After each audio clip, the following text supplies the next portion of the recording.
Hey guys, welcome to the master gun channel.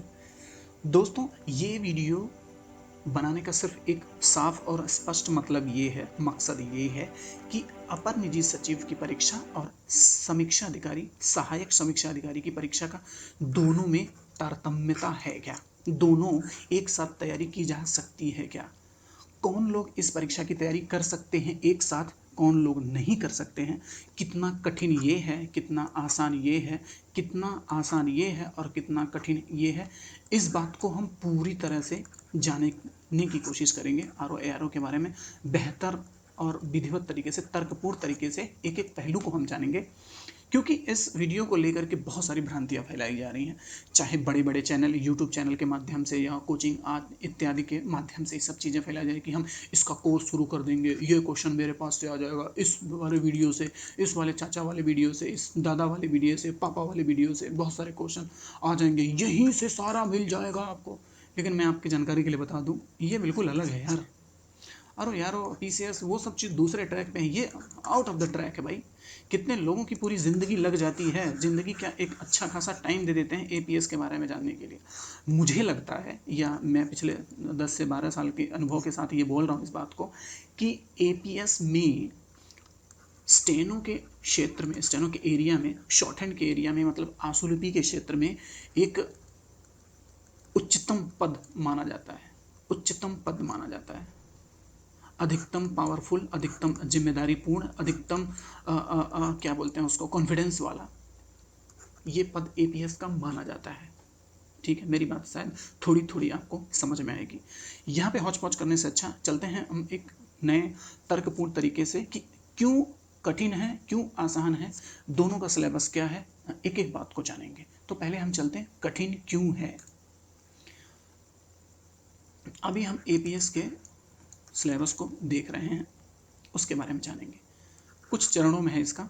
अगर देखा जाए तो जो 2013 की जो विज्ञप्ति जारी हुई थी 2021 में, डिफरेंट डिफरेंट टाइप के जो केस हुए थे, जो कोर्ट में केस हुआ था, माननीय उच्च न्यायालय के द्वारा इसमें बहुत सारी चेंजिंग आई, रिजल्ट को चेंज हुआ, फिर से परीक्षा आ गए, वो जो विज्ञप्ति जारी हुई थी, विज्ञापन जारी हुआ था, उसके आधार पर जो पाठ्यक्रम उत्तर प्रदेश लोक सेवा आयोग के द्वारा ये दिया गया था, उसके आधार पर मैं ये विश्लेषणात्मक चलचित्र प्रस्तुत कर रहा हूँ आप सभी के समक्ष, किस दूरभाषी यंत्र के माध्यम से, दूरभाषी यंत्र पर। ठीक है, तो पहला ये है जिसमें 6 सेक्शंस थे जो कंपलसरी थे, मैंडेटरी थे, 2 प्लस थे इंग्लिश सेक्शन का। तो हम पहले अगर एक किनारे से देखें, एक साइड से देखें, एक ओवरऑल देखें, तो इसमें 8 सेक्शन होते हैं, 2 3 4 5 6 7 8। ठीक है,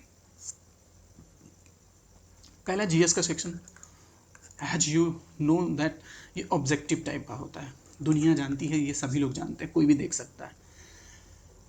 इसमें जो तीसरा वाला होता है वह है स्टेनो से रिलेटेड। ठीक है, स्टेनो की शॉर्ट हैंड की बात होती है, शॉर्ट हैंड आशुलिपि की बात होती है, जिसमें 80 का स्पीड होगा। ठीक है, 80 का स्पीड जो होता है, ऐसे लिखा जाता है, अध्यक्ष महोदय, मैं इस सभा की समाप्ति पर आप सभी के समक्ष, ऐसे कुछ करके शॉर्ट हैंड लिखा जाता है, राइट। मैं ये नहीं समझाना चाहता हूँ, मतलब ये हो गया 80 शब्द पर मिनट का डिक्टेशन आएगा, उसको 1 घंटे में टाइप करके देना होगा कि ये हो गया। एक सेक्शन और है उसमें टाइपिंग का, जो ये अभी हिंदी की बात कर रहा हूँ मैं, हिंदी की। ठीक है, ये हिंदी में ऐसे होगा। 3 सेक्शन हो गया। चौथा जो सेक्शन है ये ऑप्शनल से शुरू होता है, ऑप्शनल। अगर आपको इंग्लिश शॉर्ट हैंड आता है प्लस इंग्लिश टाइपिंग आता है, ऑप्शनल है, तो आपको एक्स्ट्रा बेनिफिट्स दिए जाएंगे। किसके साथ? एपीएस की बात कर रहा हूँ मैं। कंपलसरी हिंदी शॉर्ट हैंड तो है ही, अगर आपको इंग्लिश शॉर्ट हैंड के साथ साथ टाइपिंग भी आता है तो आपको और भी अलाउंसेस दिए जाएंगे, पैसे दिए जाएंगे। ज़्यादा जानकारी के लिए, इसके लिए अगर आप हमें कमेंट करेंगे, इसको डिटेल में हम इसके बारे में बात करेंगे। अब आता है जो नेक्स्ट सेक्शन है वो हिंदी। अरे कम से कम हिंदी को तो हिंदी में लिख दूँ, हाँ, हिंदी का सेक्शन। इसमें बिल्कुल इतर है, आर ओ से बिल्कुल इतर सब्जेक्ट है, इसमें लिखना है सब कुछ। लिखना है, ठीक है। मैं प्री की बात कर रहा था इसमें आर को लेकर के, तो उसका कुछ सिलेबस जो मेंस वाले में, मेंस का जो है मुख्य परीक्षा जो है आर का, उससे कुछ है, लेकिन यहाँ लिखना है, इसके मार्क्स के अलग ही दूसरा ही बात है। और तीसरा क्या है इसमें, लास्ट जो 7वां है उसमें ये है कि आपको कंप्यूटर से रिलेटेड कंप्यूटर के क्वेश्चंस आएंगे, इसका साथ साथ प्रैक्टिकल भी होगा, ठीक है, प्रैक्टिकल भी होगा, लिखना होगा आपको, ठीक है, लिखना होगा और प्रैक्टिकल भी होगा। ज़्यादा जानकारी के लिए हम एकदम एग्जैक्ट सिलेबस पे चलते हैं और आपको बेहतर समझा दूंगा। मैं आउटलाइन दे दिया हूँ, अब आगे बढ़ते हैं। जी हाँ, ये है जो विज्ञप्ति जारी हुई थी, कब, 2023 में हुई थी, जिसके बारे में हम थोड़ा सा आपको हम बताना चाहेंगे, समझाना चाहेंगे, ठीक है। तो एक किनारे से देखते हैं, एक एक पेज को सिलेबस को देखते हैं पहले, ठीक है। तो ये सब पे ग्रेड की अगर बात हम देख लेते हैं, सब कुछ है, आप जानते हैं उस टाइम 176 वैकेंसी आई थी, अभी हाल फिलहाल में जो आने वाली 300 के आसपास है, 300 प्लस ही मानिए, ठीक है। हम आगे बढ़ते हैं, जो आपको हम दिखाना चाहते हैं, जैसे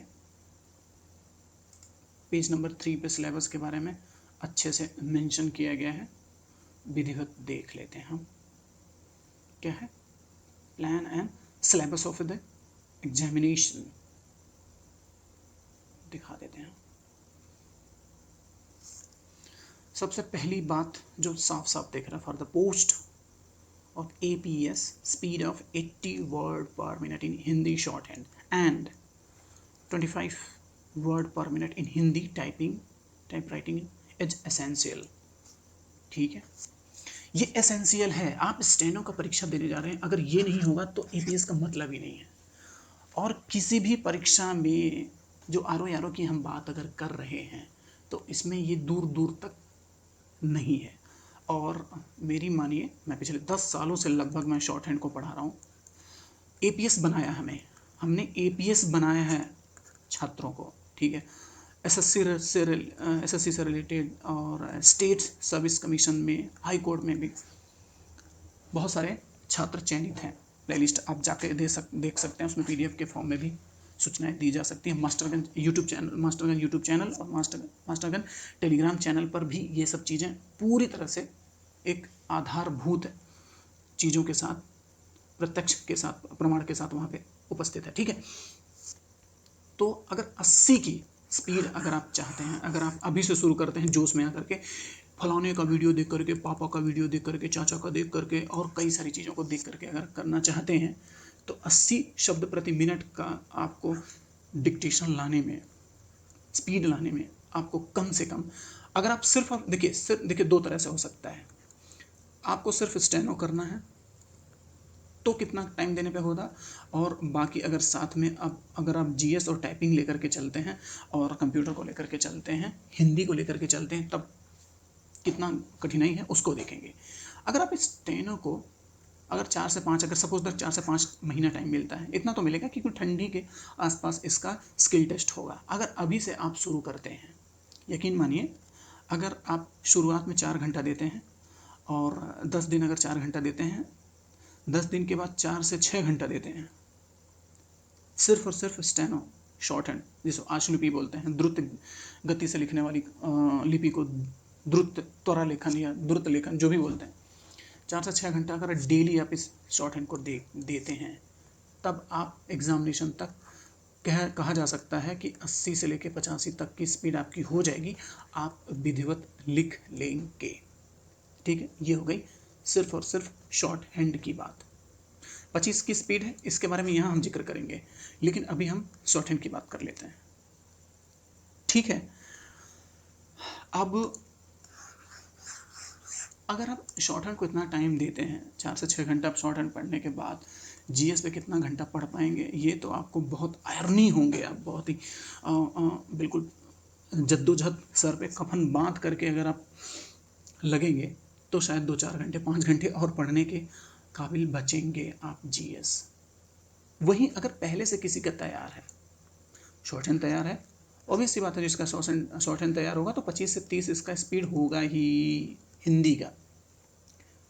तो उसके लिए यहाँ अगर 4 घंटे या 2 से 3 घंटे भी देता है वो स्पीड के लिए, और जीएस को 4 से 6 घंटे या 8 घंटे देता है, तो उसका मुझे लगता है साथ साथ काम चल जाएगा। 2 घंटे हिंदी, 2 घंटे जीएस, 2 घंटे टाइपिंग, 2 घंटे स्टेनो और 2 घंटा कंप्यूटर को तो लास्ट में भी दे सकता है, तभी काम चल जाएगा, लेकिन अभी इतना देगा, तब उसका बैलेंस तैयारी चल रहा है।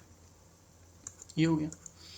इंग्लिश शॉर्ट हैंड, इंग्लिश वो ऑप्शनल है, वो तो पहले बता सकता हूँ, मैं बताया ही था। और टाइप राइटिंग में हिंदी कंपलसरी है, अंग्रेजी कंपलसरी है, दोनों है।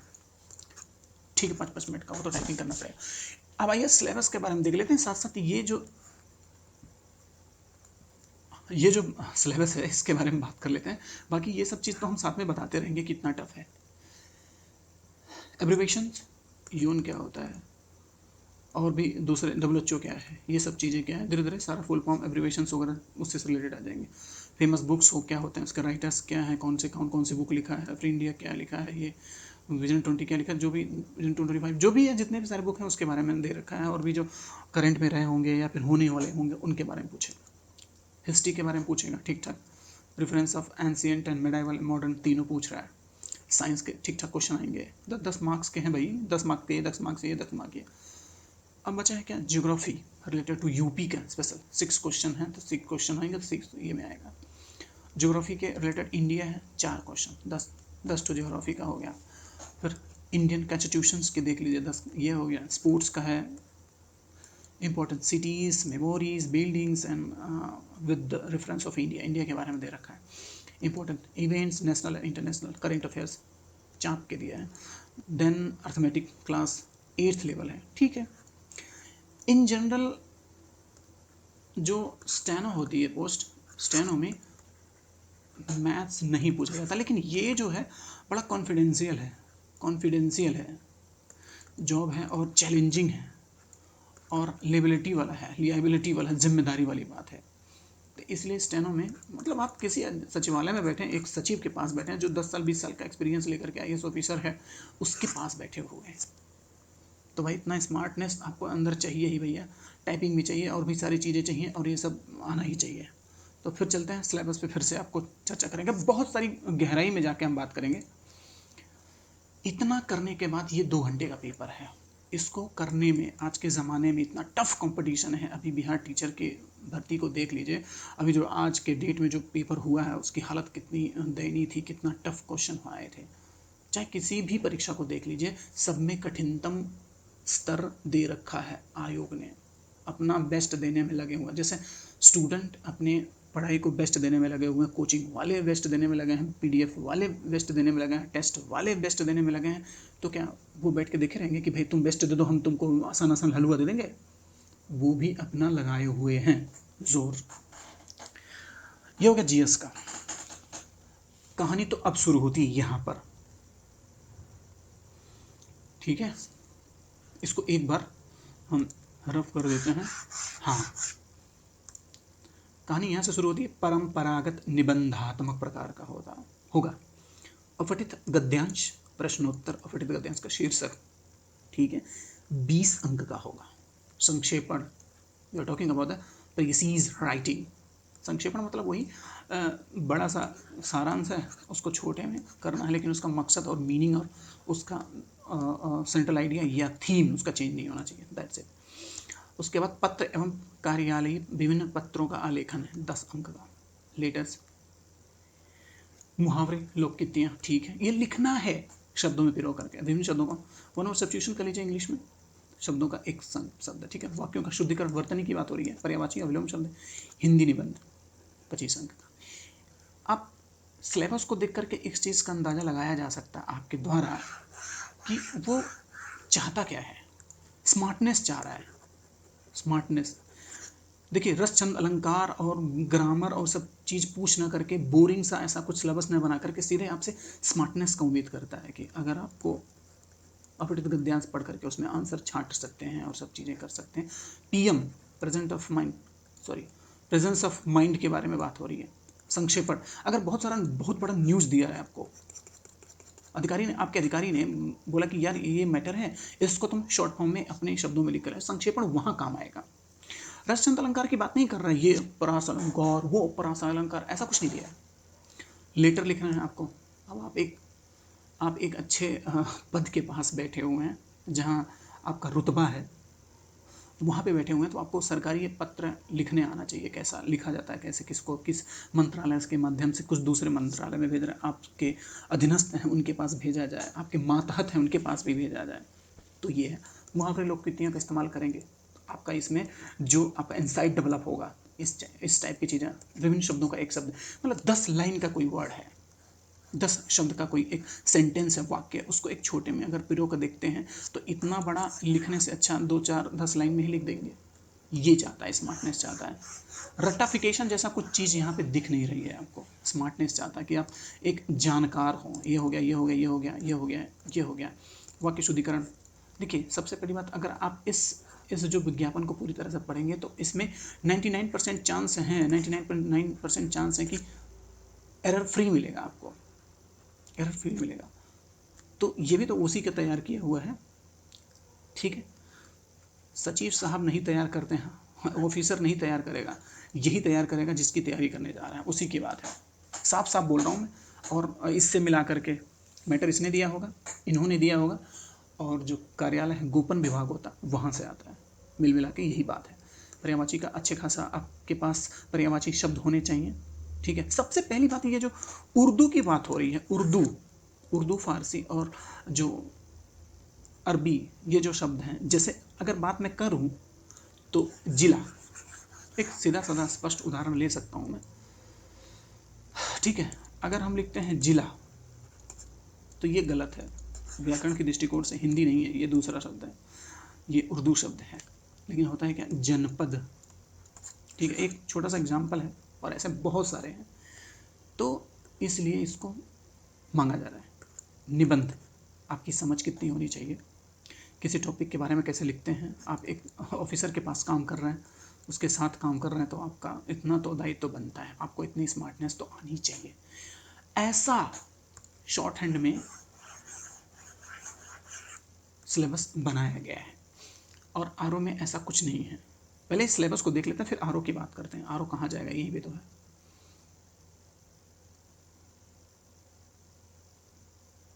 आइए इस पे चलते हैं। जैसे ये है हिंदी शॉर्ट हैंड, 135 मार्क्स का है। हिंदी टाइप राइटिंग 15 मार्क्स का है। कितनी मज़ेदार है।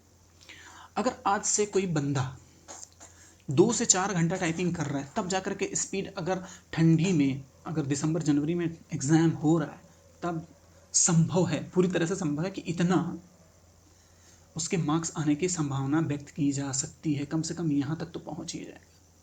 लेकिन अभी जिसका है इतना 30 के आसपास, उसको पहुँचने में बहुत बड़ी बात नहीं है, 50 तक पहुँच सकता है। अब आप बात बताइए, अभी नया बंदा कोई शुरू करता है, शॉर्ट हैंड स्टेनोग्राफी की तैयारी शुरू करता है, तो इतना 44-45 तक पहुँचने में उसकी नाको चबाना पड़ सकता है। और उसमें जीएस भी पढ़ना है, टाइपिंग भी करना है, स्टेनो भी पढ़ना है, साथ साथ इंग्लिश को भी ध्यान देना है, और साथ कंप्यूटर को भी ध्यान देना है, हिंदी भी पढ़ना है। 24 घंटे ही तो होते हैं, 12 घंटे से ज़्यादा कोई पढ़ पाएगा? एक दिन पढ़ पाएगा, अगले दिन फिर 6-7 घंटे 5 घंटे में से बढ़ जाएगा, ठीक है। मुझे लगता है आपको मेरी बातें धीरे धीरे समझ में आ रही होंगी। आगे बढ़ते हैं। अगर और देखें, ये ऑप्शनल है, जिसके बारे में मैंने बताया था।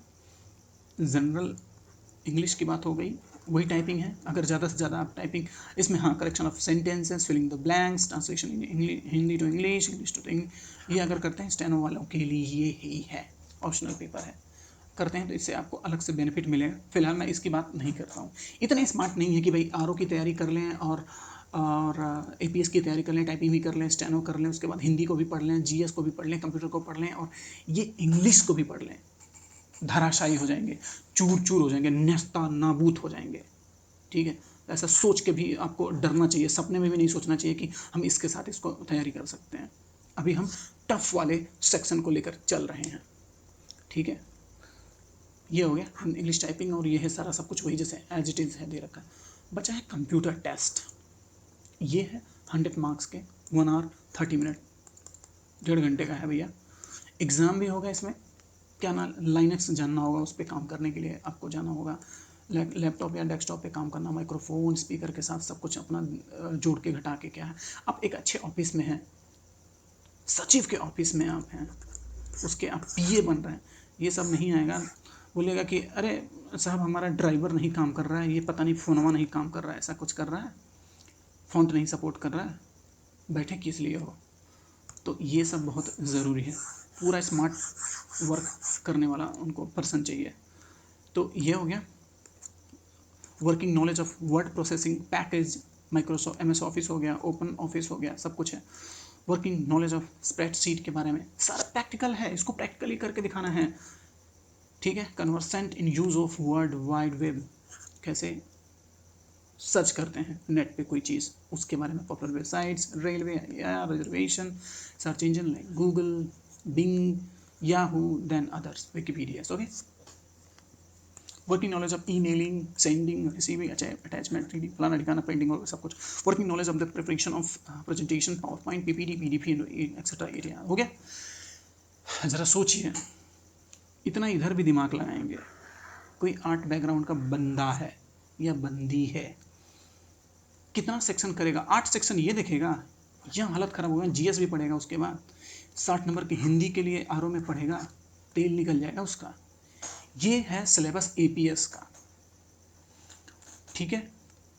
अब आइए उस बात पे चलते हैं जहाँ हमारी बात हो रही थी। वहाँ इतने सारे सेक्शंस को कंप्लीट करने के बाद आपके पास क्या टाइम बचेगा अदर सब्जेक्ट पढ़ने के लिए? अगर आप उस पर लगते हैं, ठीक है, चलो सपोज दैट लगते हैं आप, बेरोजगारी के इस अखंड बेरोजगारी के दौर में आप चाहेंगे चलो ठीक है, सब सर पे चंदन लगा लिया और कफन बांध लिया, मतलब अब बेदी की तरह बैठ गए, रटना शुरू किए, उसके बाद ये भी मारना शुरू करो, चलो ठीक है, 10 से 15 दिन तक खूब अच्छा स्मूथली चलेंगे। उसके बाद क्या होगा? फिर लौट जाएंगे, जो लिबिर लिबिर करते रहेंगे ना, लौट जाएंगे वहाँ पे। तो अब आगे बढ़ते हैं और भी चीज़ों को हम बताते हैं। अगर आप टाइपिंग की बात कर लेंगे, मुझे लगता है ये अभी यहाँ बता देंगे तो तुरंत ही लौट जाएंगे आप लोग। तो ये टाइपिंग के बारे में हम अलग से एक वीडियो लेकर आएंगे, उसमें अच्छे से हम बताएंगे। अभी फ़िलहाल हम बताते हैं, ये टाइपिंग को हम समझा देंगे, ठीक है। अब आगे उसको हम देख लेते हैं क्या है ज़रूरत है, ये सब उसके आउटलाइन है, इसके बारे में अच्छे से बात करेंगे। हाँ, यहाँ देख लेते हैं। APS का उतना वास्ट बड़ा सा सिलेबस, जहाँ 8 सेक्शंस बचे हैं, उससे टाइपिंग और लेकर के अगर छिछलेदर करके आप यहाँ आते हैं तो RO के लिए इतना डीप में पहले जैसा RO नहीं रह गया कि लूसेंट पढ़ करके चले जा रहे हैं, यहाँ से 80 क्वेश्चन इधर, 60 से 80 क्वेश्चन इधर कर देंगे, उधर 50% क्वेश्चन 50 के आसपास, 48, 50, 50 ऐसे कर देंगे तो हमारा हो जाएगा। भैया अब पहले की तरह नहीं रह गया। उसमें 6 सेक्शन हिंदी के आ रहा है, जिसमें से 40 करते करते हालत ख़राब हो जाती है लोगों को, पूरा टाइम देना पड़ता है। अभी हिंदी को हल्के में नहीं लेना है। RO की परीक्षा है, यहाँ पे भीड़ लगी हुई है वहाँ पे। APS को अगर ध्यान में रख करके चलते हैं तो RO आपका जाएगा ही जाएगा। ये 16 आने सत्य वचन है। PCS प्री का भी जाएगा, ये 16 आने। UPSC तो जाएगा ही जाएगा, इसको साथ नहीं लिया जा सकता।